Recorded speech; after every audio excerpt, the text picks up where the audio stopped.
ପାହାଡ଼ର ସେ ପ୍ରାନ୍ତରେ ରହୁଥିବା ମୋର ଏକ ସୈନ୍ୟ ପାଖକୁ ବାର୍ତ୍ତା ପଠାଇବାର ଥିଲା, ଯାହାକୁ ଯେମିତି କେହି ନ ପଢ଼ିପାରିବେ। ସେହି ଗୋପନ ବାର୍ତ୍ତା ୟୋକୁ ମୁଁ ଏମିତି ପ୍ରସ୍ତୁତ କଲି ଯେମିତି ଆଉ କେହି ନ ପଢ଼ିପାରିବେ। ଯଦି ଆଉ କେହି ପଢ଼ିଦେଲେ ଏହା ଦେଶ ପାଇଁ ବିପଦ। ପ୍ରସ୍ତୁତ କରିସାରି ମୁଁ ସୈନ୍ୟ ପାଖରେ ଏହି ବାର୍ତ୍ତା ପହଞ୍ଚାଇଦେଲି।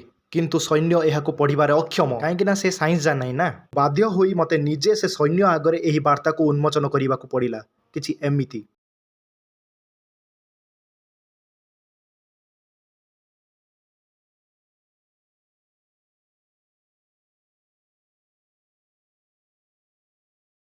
ବହୁ ସମୟର କଠିନ ସଂଘର୍ଷ ପରେ ମୁଁ ସେହି ବାର୍ତ୍ତାକୁ ଉନ୍ମୋଚନ କରିପାରିଲି। ଏଥର କନସେପ୍ଟଟାକୁ ବୁଝ।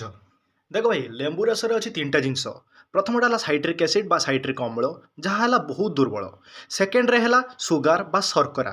ଥାର୍ଡ଼ରେ ହେଲା ଜଳ। ଯେତେବେଳେ ଆମେ ଏହି ପେପରରେ ଏସ୍ ବୋଲି ଲେଖିଦେଲୁ କାହା ସାହାଯ୍ୟରେ? ଲେମ୍ବୁ ରସ ସାହାଯ୍ୟରେ। ସେତେବେଳେ କିଛି ସମୟ ପରେ এই ଲେମ୍ବୁ ରସରେ ଥିବା ଜଳ ଉଡ଼ିଗଲା, ଯାହାଦ୍ୱାରା ରହିଲା କ'ଣ ନା ଅମ୍ଳ ବା ଏସିଡ୍, ସୁଗାର ବା ଶର୍କରା। ଏହି ଦୁଇଟା ଜିନିଷ ରହିଲା।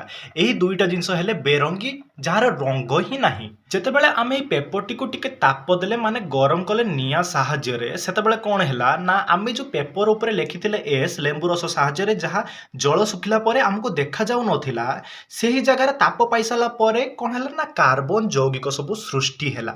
ଏହି କାର୍ବନ ଯୌଗିକ ଗୁଡ଼ିକ ହିଁ ସେହି ଏସ୍ ଲେଖାଥିବା ଜାଗାକୁ କଳା ବା ଖଇରିଆ ରଙ୍ଗରେ ପରିବର୍ତ୍ତନ କରିଦେଲା, ମାନେ ବ୍ଲାକ୍ ଅର୍ ବ୍ରାଉନ୍।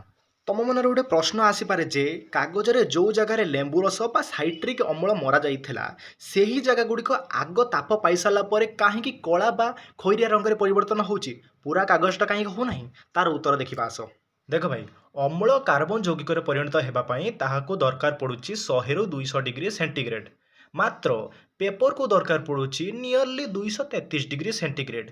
ପାଖାପାଖି ଯଦି 200କୁ ଆମେ ଧରିବା ତାପମାତ୍ରା, ତାହେଲେ ଏକ୍ସଟ୍ରା 33 ଡିଗ୍ରୀ ସେଣ୍ଟିଗ୍ରେଡ୍ ଦରକାର ପଡ଼ୁଛି ପେପର ପାଇଁ। ସେଇଥିପାଇଁ ଯଦି ଆମେ ଆଉ କିଛି ସମୟ ଏକ୍ସଟ୍ରା ଦେଖେଇଦେବା ନିଆଁରେ, ପେପର ମଧ୍ୟ ଜଳିକି ଛାରଖାର ହେଇଯିବ। Good lock.